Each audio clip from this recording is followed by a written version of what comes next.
I want to just look at a few thoughts from Psalm 115.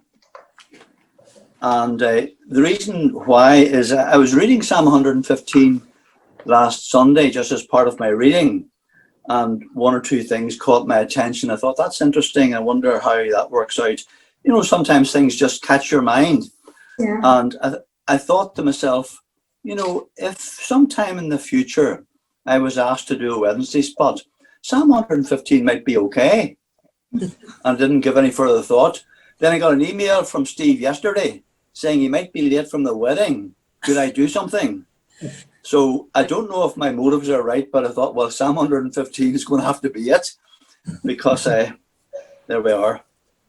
But there are various things which caught my attention, not very deep, not very profound, but you might have some observation to make.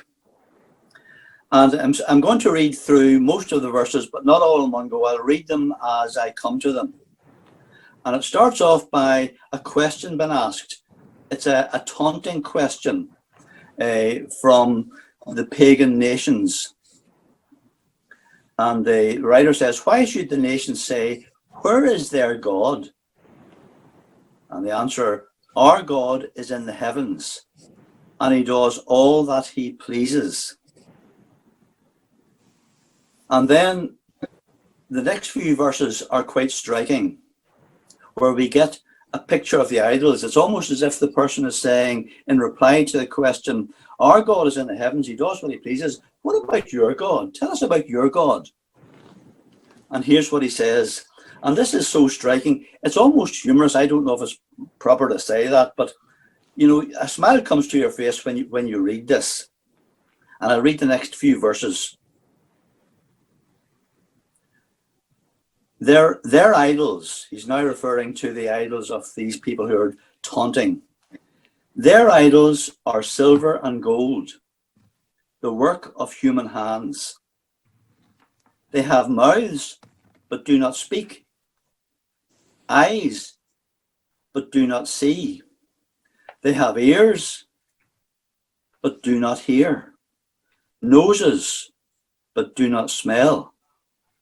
They have hands, but do not feel, feet, but do not walk, and they do not make a sound in their throat.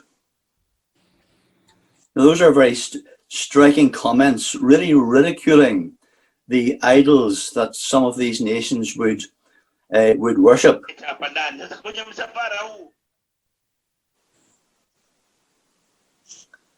We had a football commentary breaking in there.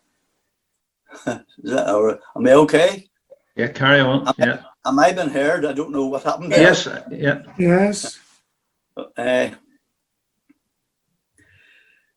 Similar words appear elsewhere in the Psalms, and in Jeremiah, he also describes these idols in an equally ridiculing way. In fact, he refers to them being nailed with a hammer, presumably to stop them falling over. And if they did have to move, they have to be carried.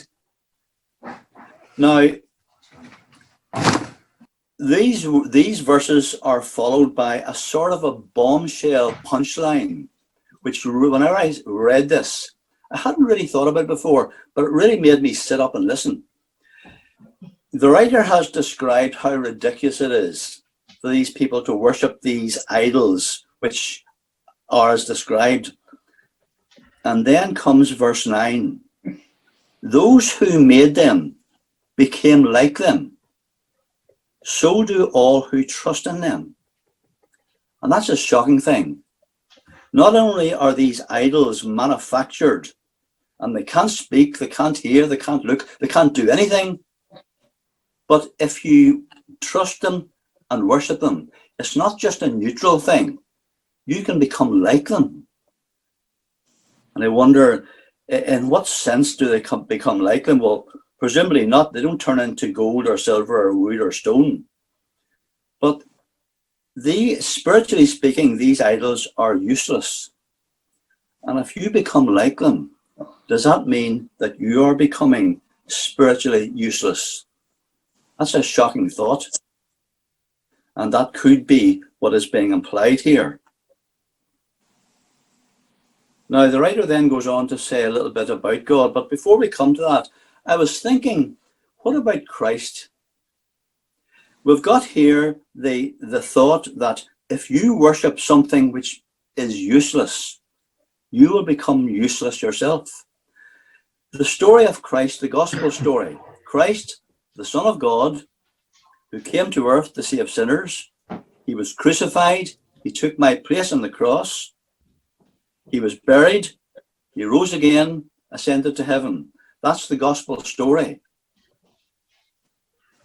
If I worship and give attention and thought to Christ, using the same words, will I become like him? Now, people often say a desire for a Christian is to become Christ-like. And this made me think, well, if I want to become Christ-like, I really need to be worshipping and thinking about and reflecting upon and trusting who Christ is. So the more of the Gospels I read, maybe that's the way to become Christ-like. Now, moving on to the next few verses, the writer then describes a little bit about God. And he mentions three groups of people. And there's a wee repeated phrase after each of those three groups. The groups are Israel, the house of Aaron, and all who fear the Lord, which may include, I've heard various things about this, but it may include people who weren't Israelites, weren't Jews, but nevertheless had an allegiance and a belief and a trust in God, and in a sense who were included. And here's what verses 9, 10, and 11 say. O Israel, trust in the Lord. He is their help and their shield. O house of Aaron, trust in the Lord. He is their help and their shield. You who fear the Lord, trust in the Lord. He is their help and their shield. And that little phrase is repeated 3 times. He is their help and their shield. I was thinking of a school classroom where the pupils are all working away at something, and the pupil puts up their hand and to speak to the teacher, excuse me, sir, or excuse me, miss, I need some help. And of course, the teacher will go and provide the help, because without that help, the pupil will not be able to make the correct progress. They will be held back in their progress and things won't work out properly. God is referred to here as he is their help and their shield. Their help in what respect?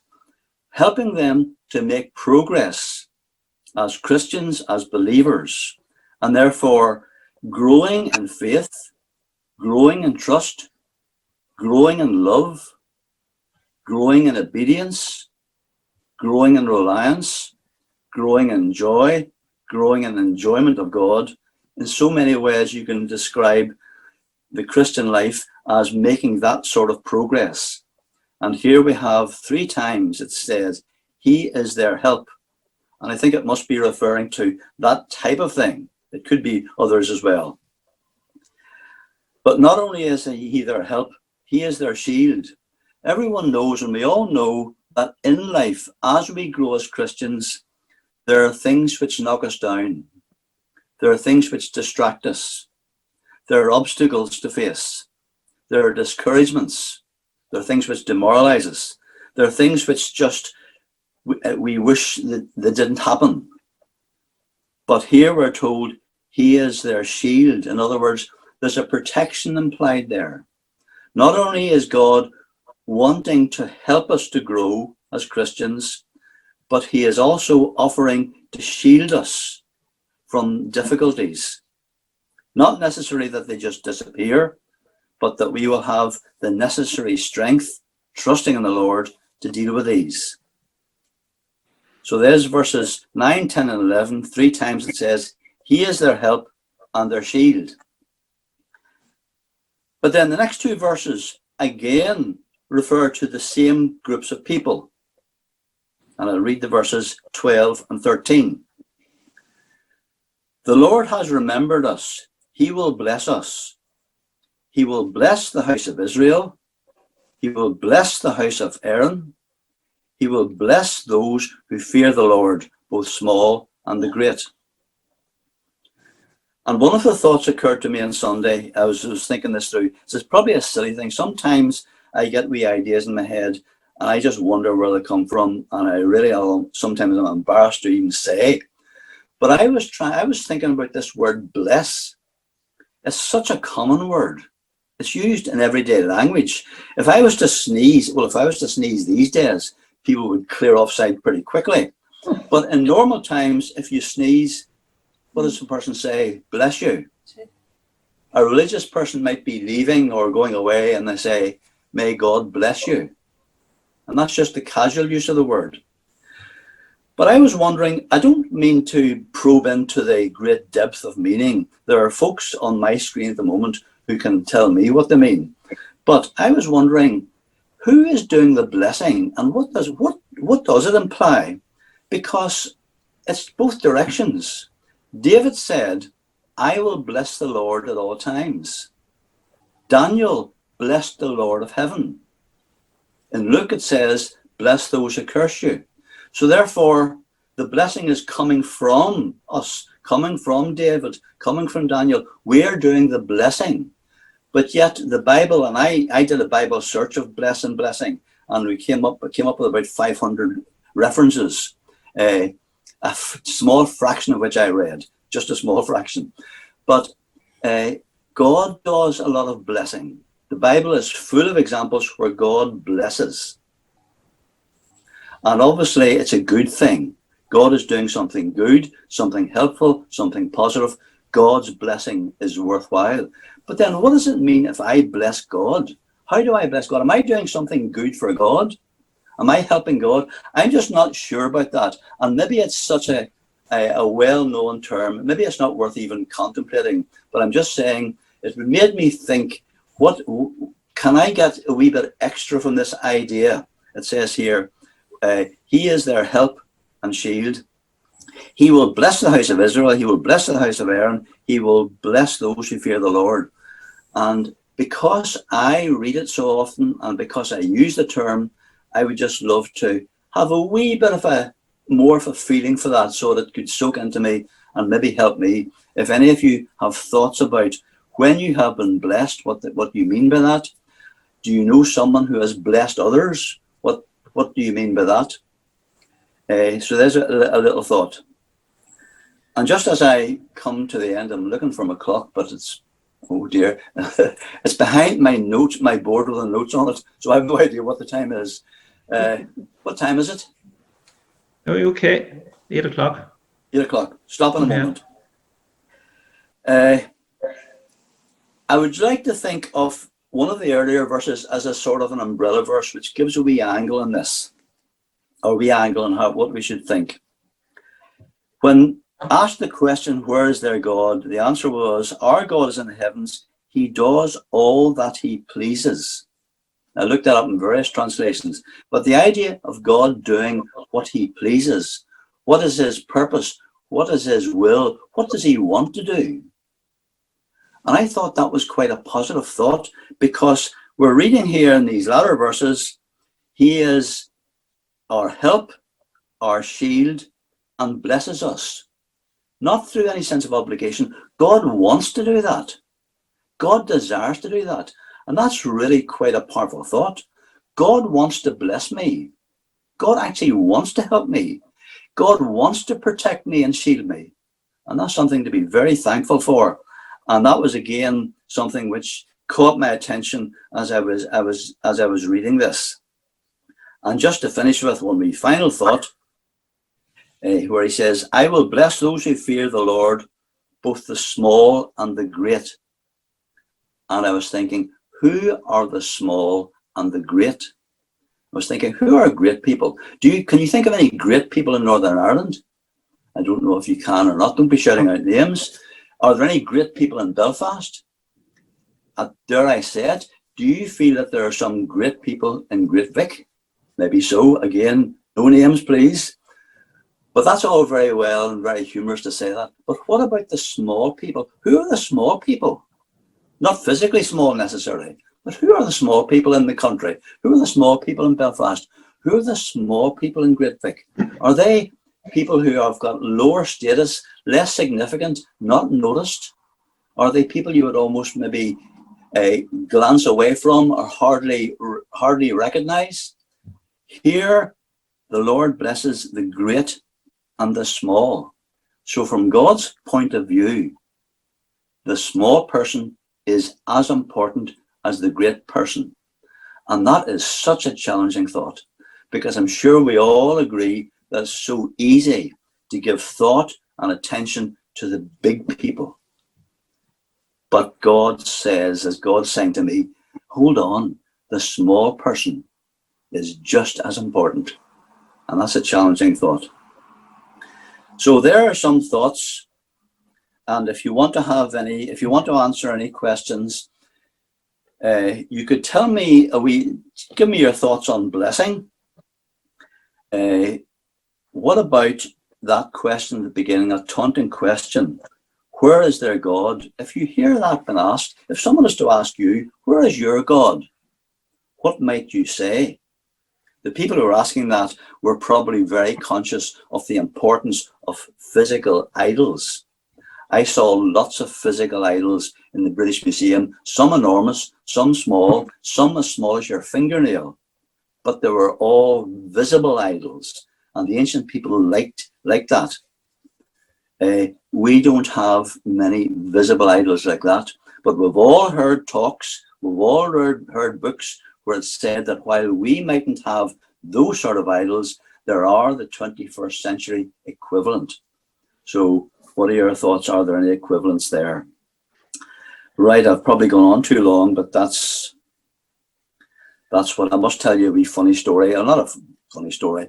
A number of years ago, I was talking, and sometimes you go on too long. And I said to someone afterwards, someone who and was very kind, it was all tongue in cheek. I said, I think I went a wee bit too long. I must try to be more brief the next time.